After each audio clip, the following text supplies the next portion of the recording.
Good morning, Lompoc. Good morning, Lompoc. Thank you so much for being here. Yes, happy Monday. I hope everyone had a great weekend. Start to your week. Yep. It was a hectic weekend for us. We were stressing to get a few things done, but I think we made it here. So hopefully we have a great show for you today. How has your week been? Your weekend? Pretty good. So anyways, we have a few fun animal nature slides that Jeremy put together to get your week started here. This is just our fun section. So for the kids that are watching that want to see some cool animals, we're trying to bring them to you. This is something I found. This is when the queen moves in. I just thought it was pretty funny.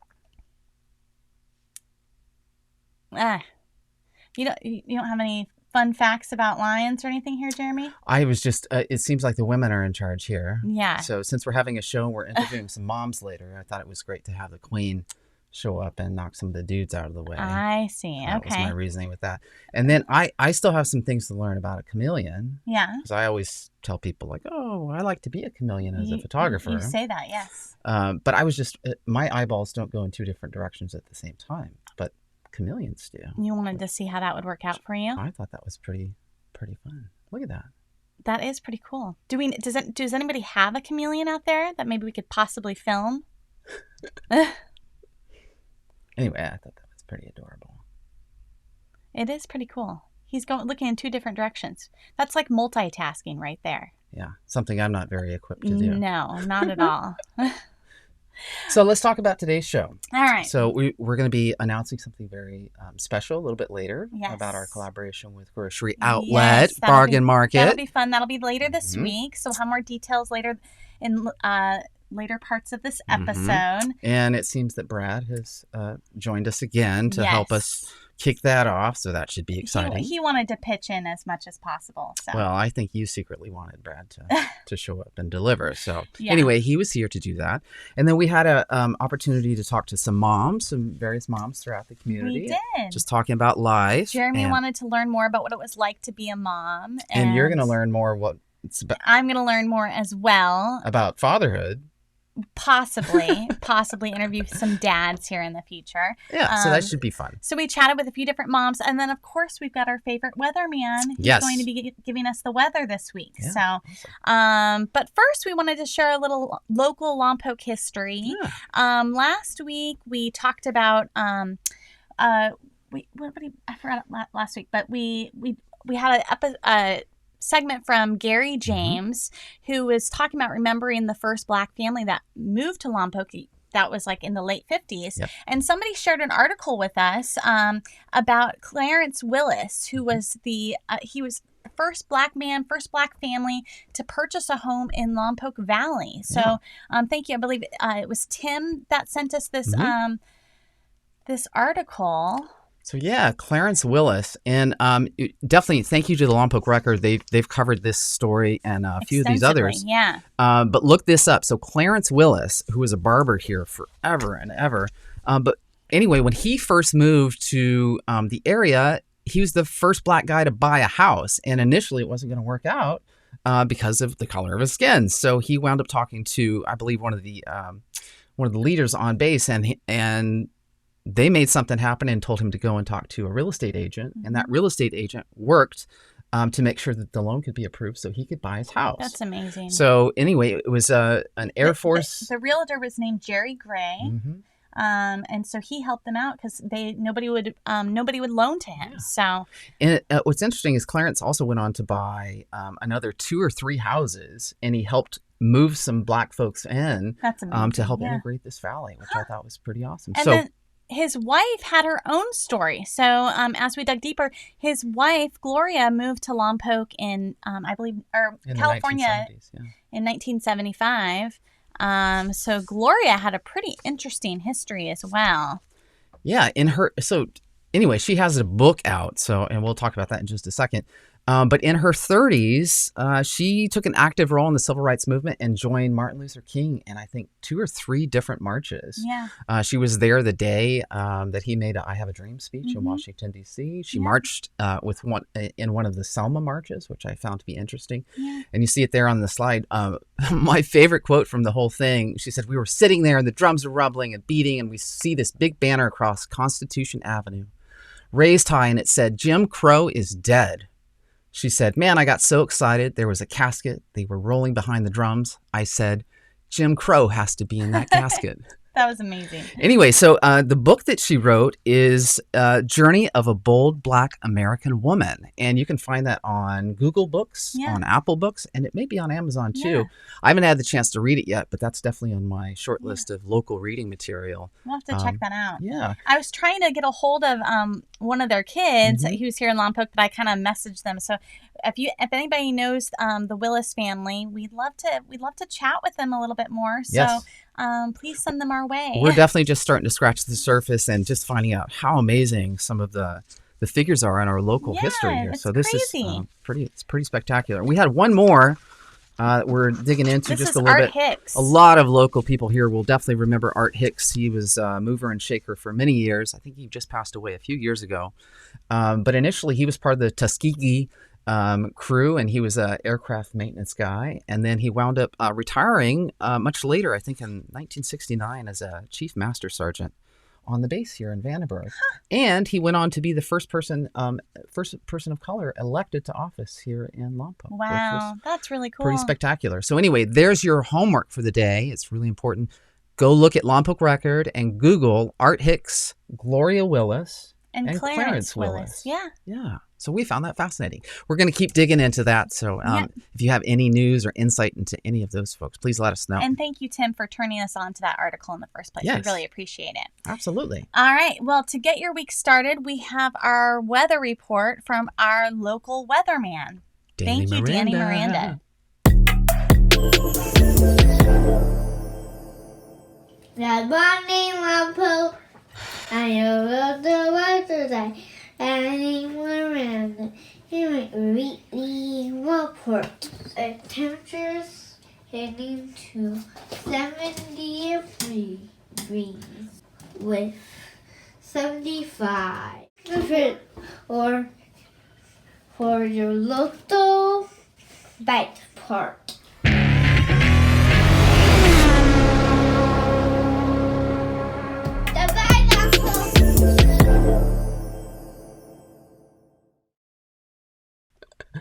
That was awesome. So you heard Danny. This week's perfect for riding your bike at the local Lompoc Riverbend Bike Park. So yes. And we still haven't been because we don't have bikes we yet. don't have bikes. But I was talking to Brittany yesterday, and she said they had just discovered the bike park this past week. Yeah. And it was like, yes, so amazing. So Dave Baker, the Baker family, they pitched in so much to get that thing started. And Yes, people they are starting have. to utilize it. Yeah. So Well, I think people have been utilizing it. yeah, but still people are just But finding people out are about still it. learning about it. Brittany said they just recently discovered it. So if you're looking for things to do to get outdoors, enjoy it looks like beautiful weather this week. Yeah, just mellow. Yeah. Low 70s. Riverbend Bike Park. Yeah. So we had a chance to talk to, or Jeremy did, a few moms. I was behind the camera. Like to be in front of the camera as little as possible. Which makes no sense to me, but.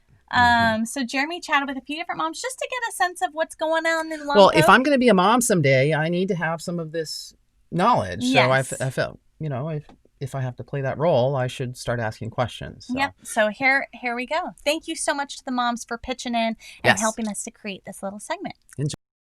All right. Thank you for joining me for this experiment on me learning more about motherhood, which I have no idea about. Every man should learn more about motherhood. This is Mickey. I've been a mother for 18 months. Oh dear. For the most part, I love his curiousness. And I love rediscovering how awesome little stuff is. Because when you see it through his eyes, it's just like, oh yeah, that is amazing. We take it for granted. We take so many things for granted. I'm born and raised here. Growing up, we all just can't wait to leave Lompoc because everybody knows you and you can't get away with anything. And You want to just experience life. And so I did, and I went away for school. But when you start getting to that age and you're making a family, it was just like, okay, I want to raise my kids in Lompoc because it's amazing. My family's here, but being involved in the community, I love that everyone knows my kids. And so now they know they can't get away with anything. And as a parent, that's great. I have 2 kids, Danny and Leo. Danny's 4 and Leo's 2. Lompoc's kind of like a little gem that people don't know about. And I almost love that you have to figure out what there is to do around here because it keeps it very secluded. You have 3 daughters. I do. It's a lot of responsibility. Yes. But you've been a mom here in Lompoc for some time. Just tell us about being a mom in general and being a mom in Lompoc.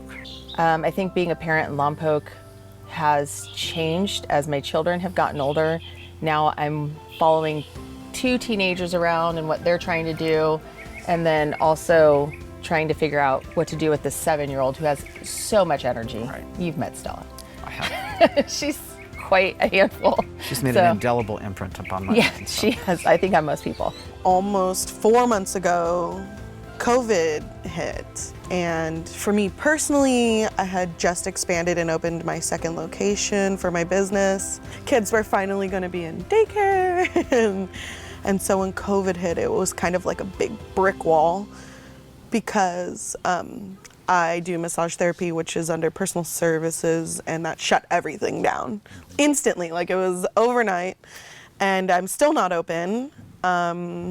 A lot of reflecting when you're stuck in your house with tiny children and told really you can't go anywhere. Every other parent with, schools closing, that was a big thing because we never really have to worry during the day, what are your kids gonna do? But through the month of April was the hardest because Dave worked every day in April because he was on the incident management team for the county. And so I did slow her down. I only saw 8 to 10 patients a day because I was still open. Aubriana would come to work with me, the boys would stay home, and then I'd take an extra long lunch and make sure they got fed and go over homework. And that was the hardest because I'm not a teacher and I don't have patience like that. And so I really give props to all our teachers on what they get through because kindergarten was probably the hardest work for me. Since the very first interview I did with you, I was super anxious about stuff, trying to figure out what, how to keep the 3 girls kind of sane and happy. Now, the biggest concern, I think, for myself and almost every parent in this community and everywhere is school. I think it's a little kind of crazy trying to figure out how that's going to look schedule-wise for most parents. I'm fortunate to have a profession where I can move my things around, and same with Mike with his profession, but I know it's going to be a hardship for a lot of people. Yeah. And I don't know, I think we have to take it every week, every month, and it's just, you got to take it as it comes. Everything's changing every day. But the silver lining, I think, is that the school sizes in the classrooms are going to be smaller because of it. Sure. And for me, I think while it's probably going to be a lot more work for teachers and parents to figure out, I do think for the students, I think they'll get that one-on-one that we all have. Parents generally want smaller class sizes for their, their child. I think that is the silver lining that people are kind of missing out on. The best thing about being a mom. The best thing about being a mom? Yeah. Nothing compares to being a mother and the responsibility that comes with it. It's like terrifying, but addicting and amazing at the same time. Having made that original decision to raise your kids in Lompoc, any regrets? Not at all. I'm really glad that they've grown up in this small community because I think that's what made and instilled good things within me because even though, families grown up in LA, it's just a totally different setting and, different paths can be taken. There may be harder choices. So maybe less connectivity too. We've heard that from people in the big city. People really, it's resonating with a lot of people here locally. Just knowing that they're not in a big city is something they're grateful for under the circumstances. What's the most exciting thing about motherhood? This is gonna sound dumb. I'll give you a dumb one and then a more well thought. My favorite thing so far has been teaching him the handshake from Nemo. Knuckles. Noggin. Dude. Do it again. You ready? Knuckles. Noggin. Oh, do it right. Knuckles. Noggin. Dude. So we never got a chance to hear the more thoughtful one from Lillian, unfortunately, but we got so sidetracked with Nemo. I got really sidetracked. With Finding Nemo, the Knuckles noggin dude. So yeah. Mickey's super cute. Well, He's thank you adorable. to all those moms. Thank you, moms. Brittany, Melissa, Lillian, and Teresa. And Teresa Baker, excuse me. Yeah, that was a lot of insight. Yeah. It was just a good conversation. So and thank you they had guys some wonderful things to share about what they want to see for the future of Lompoc. But we just I didn't want it to be too odd with Jeremy asking that question and then yeah. Anyways, it sounded like an infomercial. It did. It really did. So, but anyways, thank you for your for being candid with me and help me learn how to be a better mother. Yes, I think you'll make a great mom someday, Jeremy. Yeah, I can't wait till you learn about fatherhood. So we have some exciting news that we wanted to. Should we talk about Brad first, or should? Well, let's talk about what's happening later this week. Okay. So every year, Grocery Outlet puts together a fundraiser to raise money for a campaign called Independence from Hunger, and last year and. I think they raised $13,000 last year. Their goal this year is $20,000. And one of the ways that you can donate is just by shopping at Grocery Outlet. You'll get, if you decide to donate $5, you'll get a $5 coupon for purchases over $25. But I did that last night because I went and got a couple of things. And it's great. So when you go into Grocery Outlet, so if you're in store, there's two options. So in store, you can grab one of the bags that's already put together. It's $5. And on your receipt, you get the coupon. Yep. So if you spent $25, it basically pays for itself. Kind of a no-brainer. If you can't make it into the store or you're not from Lompoc, but you want to contribute to something here in town, all the money stays here in Lompoc, then there's the website, which you'll see in this little video. We'll reinforce where to go for that. I forgot to get the slide for that, but yes. That's okay. So let's talk about what the exciting news that we're going to collaborate together with the folks at Grocery Outlet. We're going to be putting together like Friday. an old school telethon on Friday night from 5 to 8 p.m.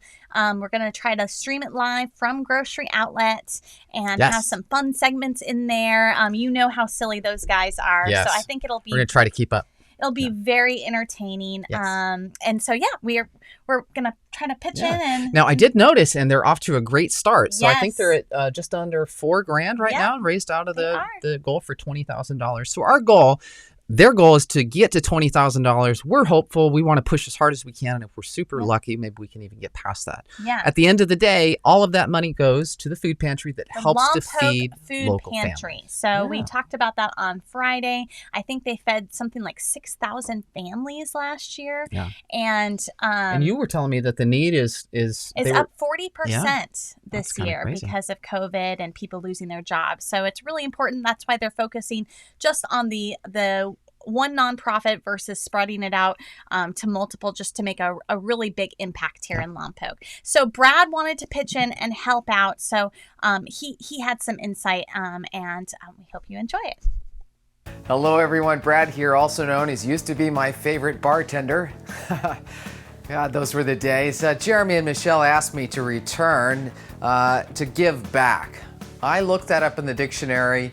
I was confused because give and then back, two different things. So I'm still learning, but here we go. We have a very important cause here in Lompoc. We have a local grocery store called the Outlet, what is it called? Grocery Outlet Bargain Market here in Lompoc. They are hosting Independence from Hunger, and it's going on for the next month. So to give back, I'm going to auction off some very personal items to me. It's going to be rough. I'm going to try to keep my emotions in check. So first off, I thought, what would I hate to part with first? Well, truth be told, it's these. These are my shorts. I've had these for years. I've shortened them. Every 6 months or so, they used to go all the way to the ground. They're now worth more because they're custom.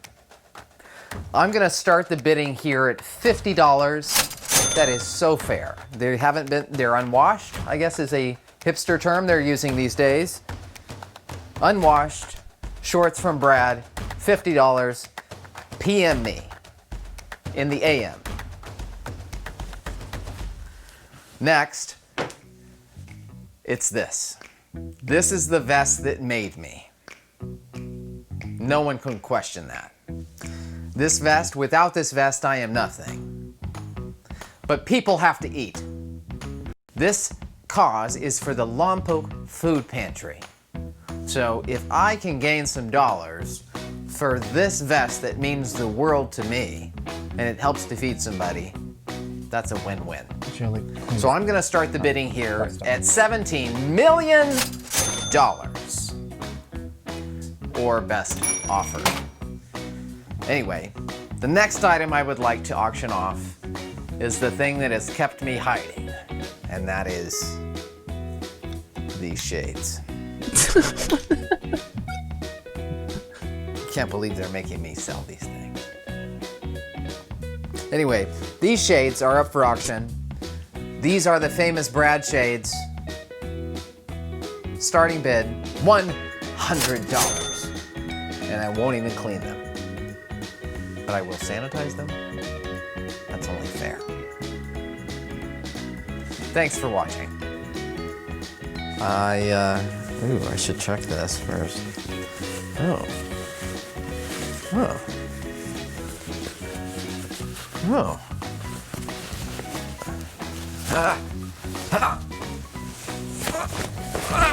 I'm just kidding.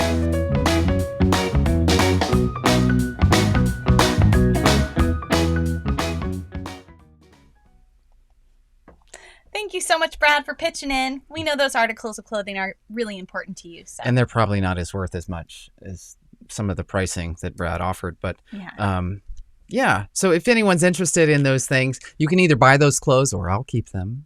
Or Brad will keep them.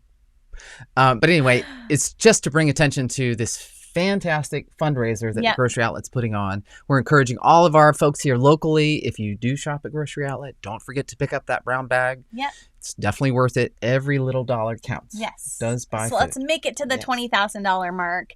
And we have all month to do it. So starting with, I guess July 1 isn't even here yet. So we have all through the month of July. So that'll work out well. And they're going to be doing, and on the website, the donate site, there's under the events tab, you'll see the stuff about our little event that's happening this Friday. And then every week they're going to do something a little bit different to continue to bring attention to that. Yes. So anyway, stay tuned for that. Don't forget to support local. It really means a lot. It helps our community. So. Yeah, thank you so much. So that's our show. We are, before we go to our outro, we always have this awesome music by local musician Jacob Cole. The Cole family is wonderful in our community. They've done so much to give back, and they are celebrating their anniversary. I thought this was pretty cool. So happy anniversary, guys. Yeah, there's the shot of them back in the early days when they got married, and that's a shot of them very, very recently. Yeah. So happy anniversary to the Cole family. We know they're going through some things right now. Our hearts are with them. So just know that we're thinking about you right now. So happy anniversary.